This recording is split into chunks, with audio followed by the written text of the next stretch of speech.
Thank you for joining my session. I'm registered psychotherapist practicing in Ontario, and every day I'm trying to share some psychological strategies, evidence-based questions that might help you to cope better with stress and mental challenges and difficulties you might be having. Sometimes, even though you are the same person, you suddenly feel like a completely different version of yourself. Things that once felt easy start to feel difficult, and even simple decisions become exhausting. It can be difficult to focus, to concentrate. And at some point, a thought appears in your mind that maybe I'm not as strong as I used to be. These are the signs of emotional exhaustion, and the good news is that you can use your own resources and resilience and coping strategies and evidence based questions as strategies to cope with stress better and to slowly improve and heal. At that moment, many people ask themselves the same question: why do I feel so fragile? And there is something important that most people don't know. Feeling usually doesn't mean that you are weak. Most of the time, it means your mind and nervous system have been operating in alarm mode for too long. And when people were under stress for too long, and their mind starts to operate in an alarm mode, and you might be getting tired more quickly than before. Maybe you become anxious more easily, and sometimes even the simplest things might begin to feel overwhelming. And that's exactly what we are going to talk about in this video. If lately you've been feeling more sensitive, more exhausted, or more emotionally fragile, this video will explain psychological ways to rebuild mental resilience and to create psychological flexibility. In this channel, I'm exploring insights psychology offers and them with the real challenges of everyday life that you might be experiencing. And I'm trying to help you to ask yourself the right questions to find your own resilience, own coping strategies that are already present. And So, why people sometimes feel more emotionally fragile during certain periods of life, uh, and how can we recover from this state psychologically? And when people are feeling tired, exhausted, and anxious, some of them start to criticize themselves and tell themselves, I used to be stronger. Why do I fall apart so easily now? And how do other people manage to handle everything? However, psychology tells us something important, that self critics is not useful for healing and for change, but embracing yourself with compassion, trying to understand your feelings and your body, how your brain works, can help to create momentum and inspire you for change and help your healing. And most of the time, the problem is not that a person is weak. Often the issue is that your nervous system has been under prolonged stress for too long.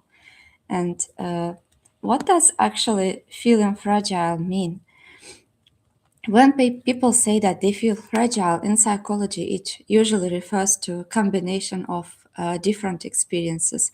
First of them is mental exhaustion, emotional overload, and constant threat perception.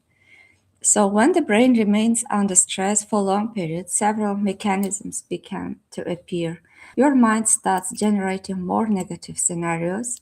This is because our minds are designed to save us safe, and that's why we have more negative thoughts in order to stay safe, to stay away from possible threats. However, in real world, since the circumstances has changed and we are living in houses and with more comfort than in ancient times, it might make you feel tired. And if you start to notice and believe every thought that you have, this might cause challenges with your productivity in your work, in your studies, or daily life. So emotions might become also intense and reactive at times when there is a lot of stress, and concentration might become difficult, and people often also begin to engage in avoidance behaviors since it's difficult to bear exhaustion, overwhelm, or anxiety or any other feelings for a prolonged time.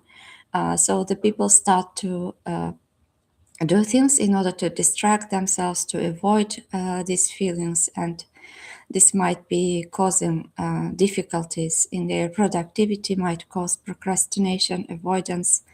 And in other words, a person can enter a cycle like thoughts become heavier, emotions intensify, and behavior becomes restricted.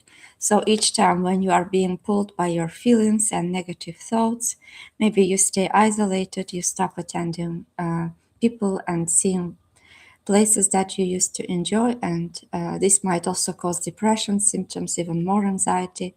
However, you can always notice this cycle and ask yourself different questions and respond to these challenging feelings and thoughts differently to break the cycle and to heal.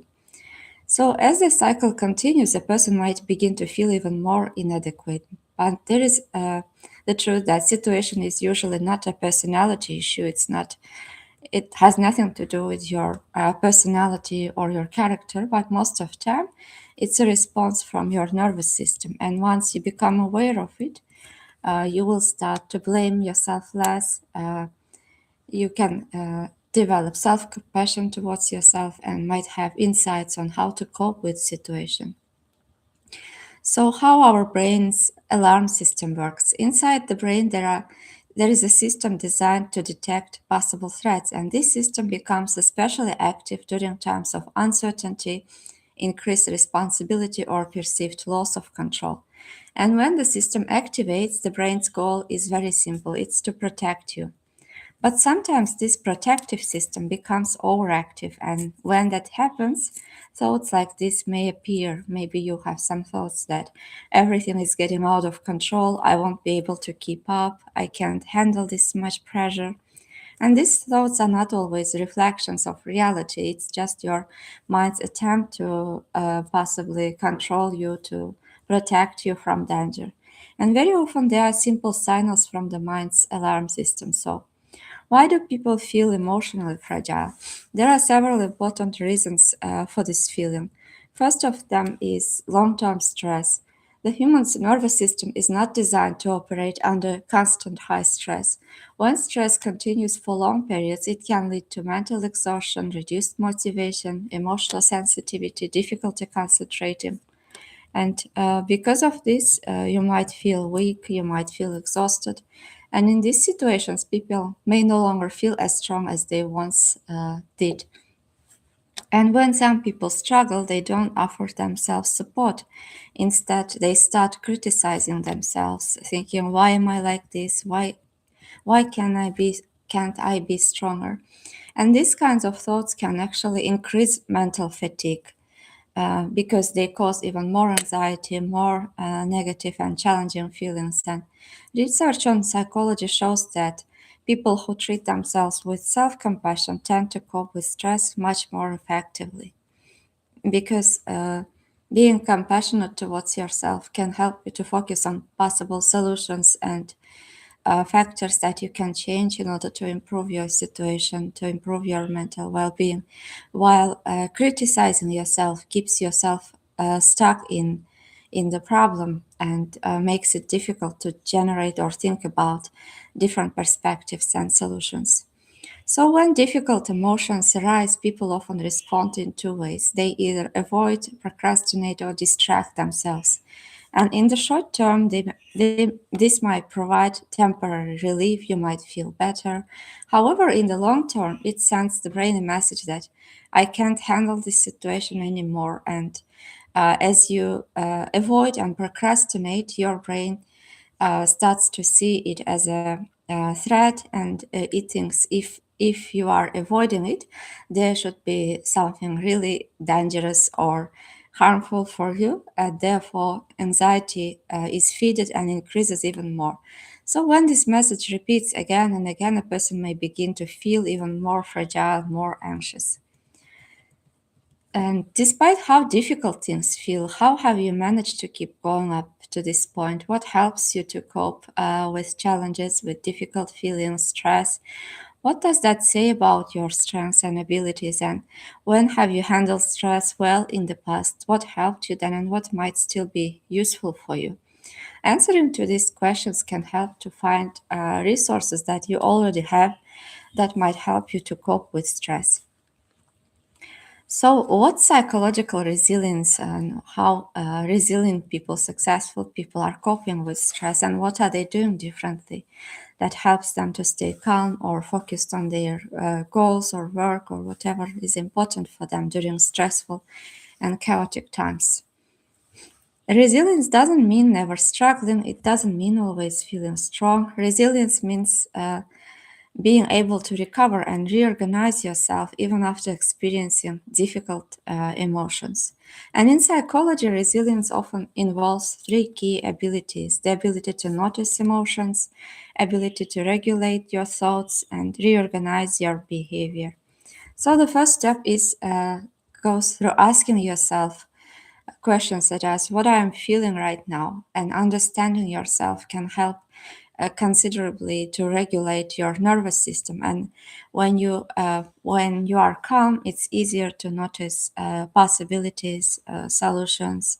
It's easier to stay present. It's easier to connect with your work, your studies, with other people, and with the world around you. So whenever you will have any challenging thoughts, and when you would notice these thoughts, try to asking yourself these questions. If this emotion or thought had a message, what might it be trying to tell you? For instance, if you are anxious about your studies, about your work, it simply tells that you care about your work or people or studies. That's why you might be worried or anxious. And is this feeling something you are or something you are experiencing? Oftentimes, we are so much fused with the thoughts that we have that there is no other time, effort, or space left to think about other things. And we act as if we are anxiety, as if we are worry, and we forget about our resilience, about other versions, about our strengths, and about other things that are around us. And being focused so much on anxiety, on pain, on stress makes it difficult to focus on other things because we cannot fix our attention and energy at multiple things at the same time.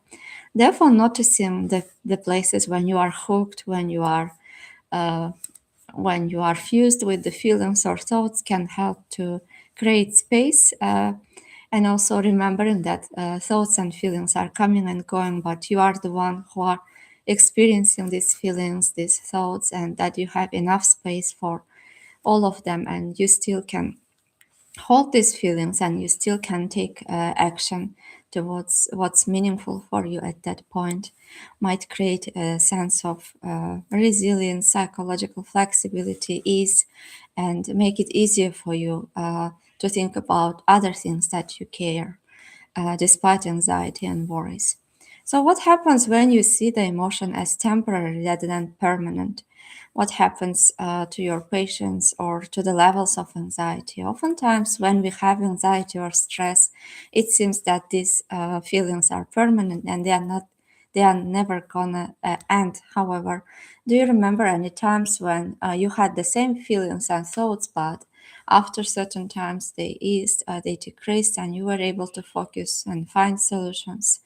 So even if your mind tells you at that moment that this will never pass, everything passes, and feelings are replaced with negative, positive feelings, and according to experiences and situations we are having and stance we have towards these thoughts and feelings. And actually, what is your approach towards the feelings? What is your response towards the feelings and thoughts that you are having?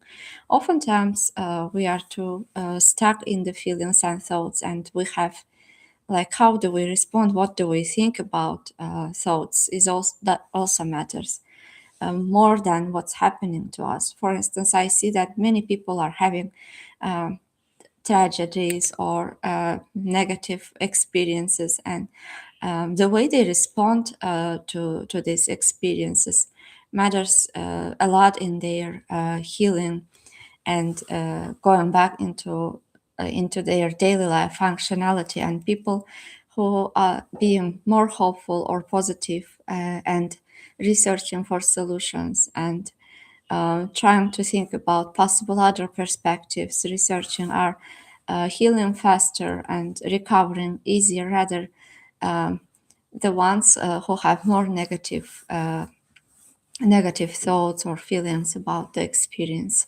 So noticing this relationship with experience or thoughts or feelings that you are having is crucial in helping yourself to decrease stress levels and to attaining reaching your goals that you are trying to achieve and outcomes that you want to see from your work.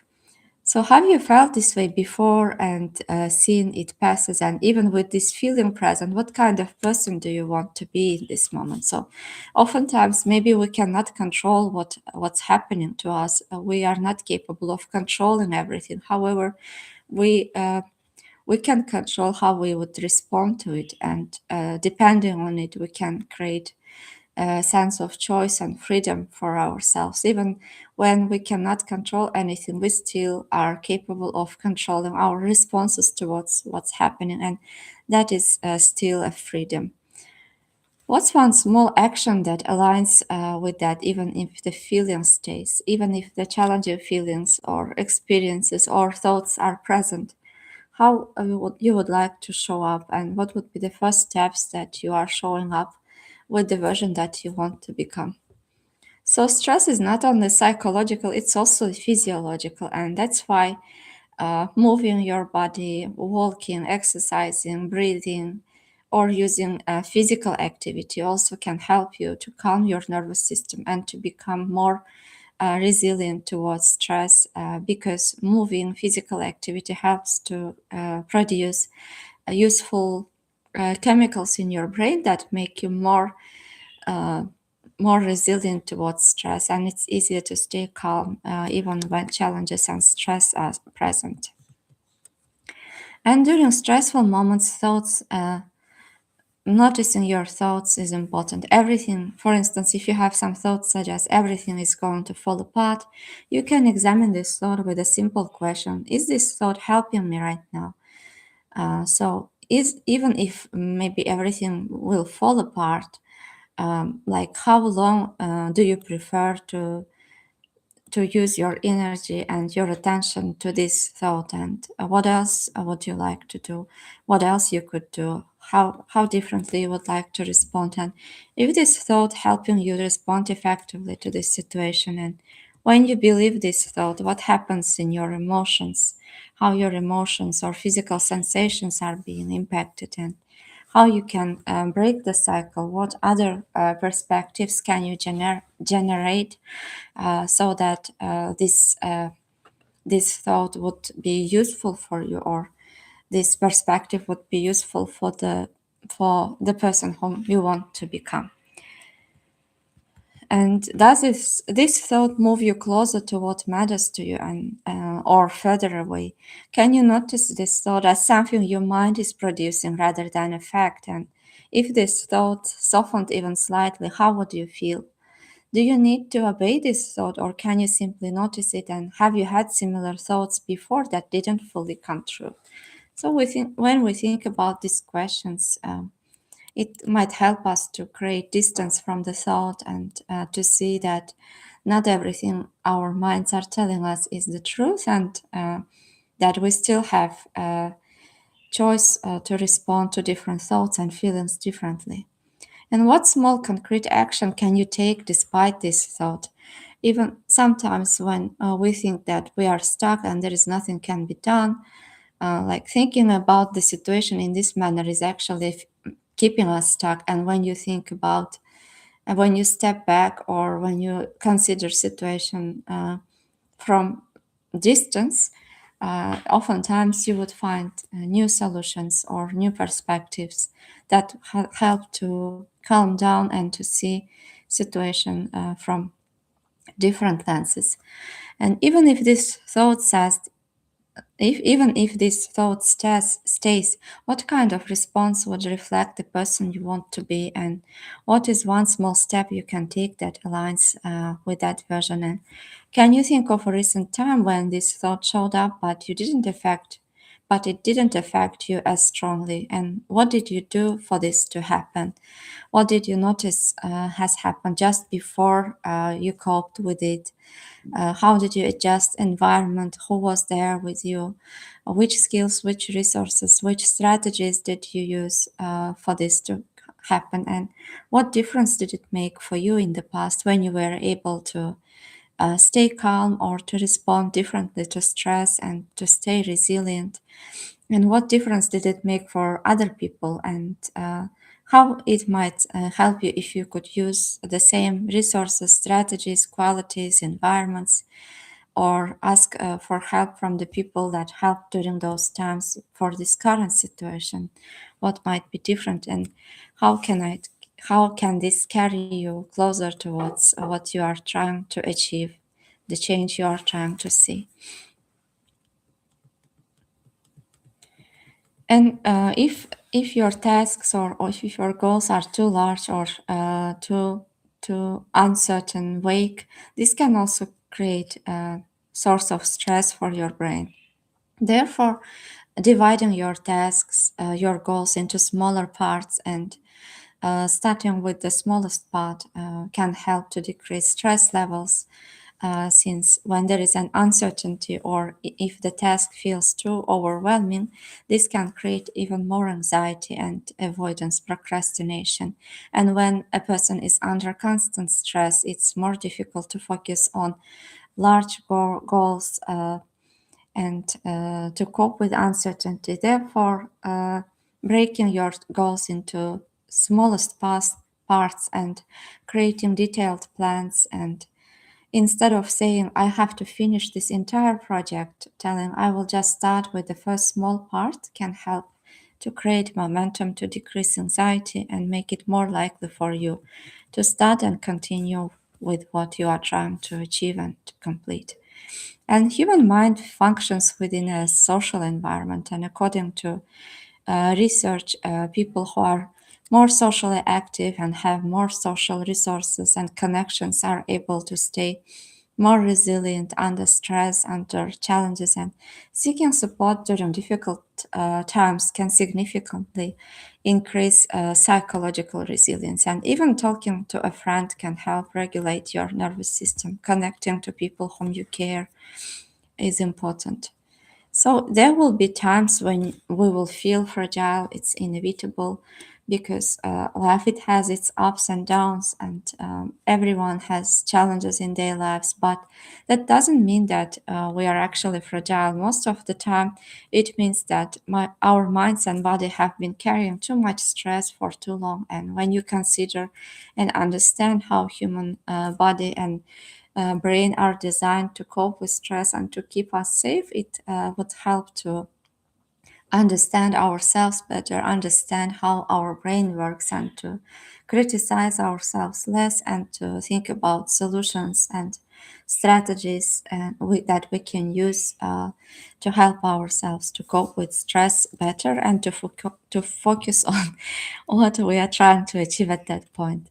And sometimes the solution is not to push ourselves harder, but the solution is slow down and to restore balance, to understand our needs, and to use resources and possible support that we already have, but maybe we forgot to use.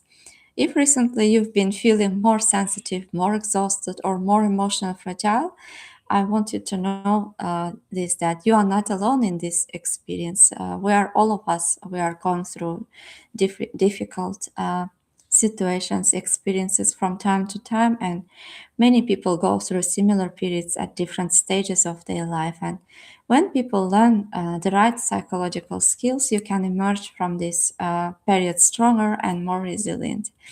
If this video was helpful for you, don't forget to like, subscribe, and share it with the people who might benefit. And don't forget to leave your questions in the comments. See you in the next videos and take care. take good care of yourself.